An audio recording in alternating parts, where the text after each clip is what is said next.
और उनकी पूरी टीम को इस कार्यक्रम की कल्पना करने के लिए, इस कार्यक्रम की योजना बनाने के लिए हृदय से बहुत बहुत बधाई देता हूं, क्योंकि अपने आप में सामान्य नागरिक का संबंध अगर सरकार नाम की किसी व्यवस्था से सबसे पहले आता है तो पंचायत से आता है, नगर पंचायत से आता है, नगर पालिका से आता है, महानगर पालिका से आता है। तो कर्नाटक पैदा हुआ है कि अगर ये व्यवस्थाएं भाजपा के कार्यकर्ताओं के हाथ आती हैं तो वो जी जान से जो भी सीमित संसाधन हो उसको लेकर के लोगों के जीवन में कठिनाइयां दूर हो, सुविधाएं उपलब्ध हो और विकास प्लान्ड वे में हो, हैफाजेड ना हो। साथियों, आज आप सभी जिस अहमदाबाद शहर में हैं उसकी अपनी बहुत बड़ी प्रासंगिकता है। सरदार वल्लभ भाई पटेल कभी अहमदाबाद म्युनिसिपैलिटी पार्टी में चुने हुए सदस्य हुआ करते थे, कभी मेयर के रूप में भी अहमदाबाद का नेतृत्व उन्होंने किया था और यहीं से उनकी जो शुरुआत हुई देश के उप प्रधानमंत्री पद तक पहुंचे। सरदार साहब ने दशकों पहले म्युनिसिपैलिटी में जो काम किए उससे आज भी बहुत सम्मान से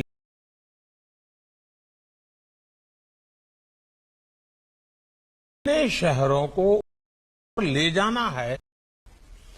आने वाली पीढ़ियां आपको याद करके कहें कि हां, हमारे शहर में एक मेयर हुआ करते थे तब ये काम हुआ था, हमारे शहर में भाजपा का बोर्ड चुन करके आया था तब ये काम आया था, भाजपा के लोग जब यहां सत्ता में आए थे तब इतना बड़ा परिवर्तन आया था। ये लोक मानस में स्थिर होना चाहिए। साथियों, सबका साथ, सबका विकास, सबका विश्वास और सबसे महत्वपूर्ण बात है सबका प्रयास। ये जो वैचारिक परिपाटी भाजपा ने अपनाई है वही हमारे शासन के, गवर्नेंस के मॉडल के, डेवलपमेंट के मॉडल के, हमारे शहरी विकास में भी वो झलकती है। यही हमारे गवर्नेंस मॉडल को दूसरों से अलग करता है। जब विकास मानव केंद्रित होता है, जब जीवन को आसान बनाना, ईज ऑफ लिविंग सबसे बड़ी प्राथमिकता होती है, तो सार्थक परिणाम जरूर मिलते हैं। आप सभी इस समय गुजरात में हैं, मैंने भी वहां कई वर्षों तक वहां की जनता की सेवा करने का मुझे मौका मिला, वहां पर से मुझे एमएलए बनने का मौका मिला, बाद में लोगों ने मुझे मुख्यमंत्री का भी काम दिया। और जब मेरा लंबा कालखंड गुजरात में गया है और आप सब आज गुजरात में हैं तो मैं स्वाभाविक कुछ बातें जो उदाहरण दूंगा उसमें थोड़ी गुजरात की चर्चा रहेगी। अब जैसे अर्बन ट्रांसपोर्ट की बात करें तो गुजरात ही था जिसने बीआरटी जैसा प्रयोग सबसे पहले प्रारंभ किया था। आज देश के शहरों में ऐप बेस्ड कैब्स, यानी आप ऐप के द्वारा टैक्सी मंगवाते हैं, तुरंत मिल जाती है। ये बात आज हिंदुस्तान के में कॉमन हो गई है, लेकिन गुजरात में बहुत साल पहले इनोवेटिव रिक्शा सर्विस जी ऑटोज की शुरुआत हुई थी। और इनोवेशन किसी और ने नहीं, बल्कि हमारे ऑटो ड्राइवर्स की टीम ने ही किया था। आज रीजनल रैपिड ट्रांसपोर्ट सिस्टम और मल्टी मॉडल कनेक्टिविटी की इतनी चर्चा होती है, लेकिन गुजरात में बरसों पहले मल्टी मॉडल कनेक्टिविटी पर काम हो रहा है। ये सारे उदाहरण मैं आपको इसलिए भी दे रहा हूं क्योंकि इसमें हमें ये भी संदेश मिलता है कि हमें बहुत आगे की सोचकर काम करना होगा। मुझे पता है कि आप में से कई मेयर्स इस दिशा में बहुत अच्छा काम कर रहे हैं, और जब ये सम्मेलन हो रहा है तो हमें एक दूसरे से बहुत कुछ सीखना है। साथ बैठेंगे, साथ बातें करेंगे, बहुत चीज कर रहा है।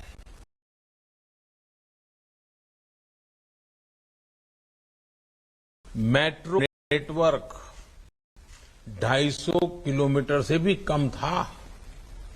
आज देश में मेट्रो नेटवर्क 775 किलोमीटर से भी ज्यादा हो चुका है। 1000 किलोमीटर के नए मेट्रो रूट पर आज काम चल रहा है। हमारा प्रयास है कि हमारे शहर होलिस्टिक लाइफस्टाइल का भी केंद्र बने। आज 100 से अधिक शहरों में स्मार्ट सुविधाओं का निर्माण किया जा रहा है। इन अभियान के तहत अभी तक देश भर में 75,000 करोड़ रुपए से अधिक के प्रोजेक्ट पूरे किए जा चुके हैं। ये वो शहर हैं जो भविष्य में अर्बन प्लानिंग के लाइट हाउस बनने वाले हैं।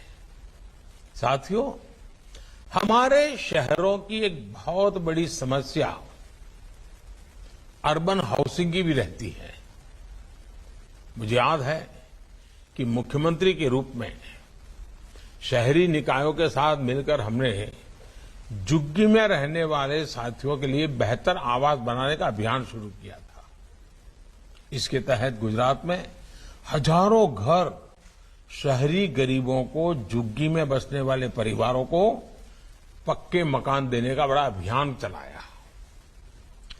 इसी भाव के साथ प्रधानमंत्री आवास योजना शहरी, इसके तहत भी पूरे देश में करीब 1.25 करोड़ घर स्वीकृत किए गए हैं। साल 2014 से पहले जहां शहरी गरीबों के घरों के लिए 20,000 करोड़ रुपए का प्रावधान था, वहीं पिछले 8 वर्षों में इसके लिए 2 लाख करोड़ रुपए से अधिक का प्रावधान किया गया है। आप लोग ये आंकड़े याद रखोगे, मैं आशा करता हूं कि 2014 के पहले 20,000 करोड़ और आज 2 लाख करोड़ से ज्यादा। ये शहरी गरीबों के प्रति हमारी प्रतिबद्धता को दिखाता है।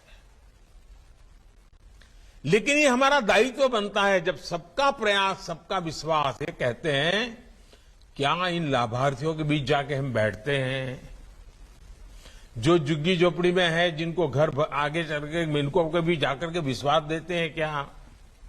उनके बीच बैठ करके उनके लिए क्या काम हो रहा है उसकी चर्चा करते हैं क्या? हमें लगता है कि अखबार में छप गया तो काम हो गया। जितना ज्यादा गरीबों के बीच में जाकर के काम करेंगे, उनको जो लाभ मिलेगा, उस लाभ का वो समाज में सवाया करके वापस करेगा। गरीब का ये स्वभाव रहता है। साथियों, शहरों में रोजी रोटी के लिए जो साथी अस्थायी रूप में आते हैं, टेम्परेरी आते हैं, उनको भी उचित किराए पर घर मिले, इसके लिए भी बड़े स्तर पर काम चल रहा है। इस मेयर्स कॉन्क्लेव में आप सभी से मेरा आग्रह है कि अपने अपने शहरों में इस अभियान को गति दें। इससे जुड़े कार्य तेजी से पूरे कराएं और क्वालिटी में कॉम्प्रोमाइज मत होने देना। समय सीमा में काम करेंगे तो पैसे बचते हैं, उन पैसों का अच्छा सदुपयोग होता है। साथियों, शहरी गरीबों के साथ साथ जो हमारा मध्यम वर्ग है, उनके घर के सपने को पूरा करने के लिए भी सरकार ने हजारों करोड़ रुपए की मदद की है। हमने रेरा जैसे कानून बनाकर लोगों के हित सुरक्षित किए हैं, खास करके मध्यम वर्गीय परिवार। किस स्कीम में पैसा डाल देता था, स्कीम पूरी नहीं होती थी। जिस काम का पहले नक्शा दिखाया जाता था, पैम्फलेट दिखाया जाता था, जब मकान बनता था तब दूसरा हो जाता था, साइज छोटी हो जाती थी, कमरा बदल जाता था। रेरा के कारण अब उसको ये अधिकार मिला है कि उसके जो निर्णय हुआ है वो चीज उसको मिलनी चाहिए। भाजपा के मेयर्स के रूप में